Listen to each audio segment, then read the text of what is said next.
अस्सलामुअलैकुम नाजरीन, Urdu TV channel में खुश आमदीद। व्यूअर्स, ड्रामा सीरियल खुदा और मोहब्बत के बारे में कौन नहीं जानता, मगर जब इस ड्रामा सीरियल का सीजन 3 आया तो इसने अपनी पहचान खुद ही बना ली। इस ड्रामा सीरियल को न सिर्फ पाकिस्तान में बल्कि पाकिस्तान से बाहर ममालिक में भी बहुत ही पसंद किया जा रहा है। अब जहाँ ड्रामे की बात हो और वहाँ BTS की बात ना हो, ये भला कैसे हो सकता है। जो इस ड्रामा सीरियल के शायकीन हैं वो जरूर BTS भी देखना चाहते हैं कि आखिर कैमरे के पीछे के मनाजिर क्या हैं।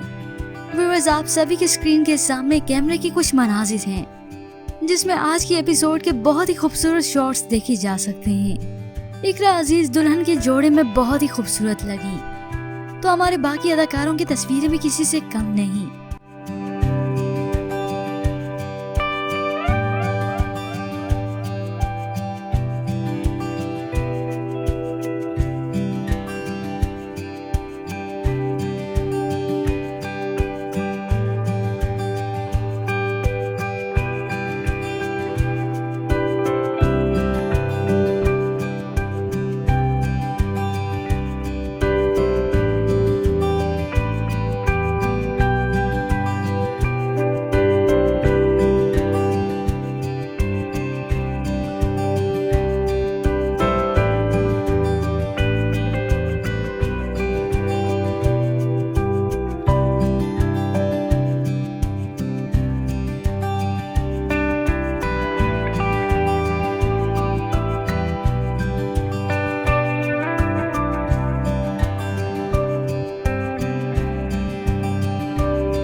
व्यूअर्स, आपको ये कैमरे के पीछे के मनाजिर कैसे लगे, इसके मुतालिक हमें अपनी राय का इजहार जरूर कीजिएगा।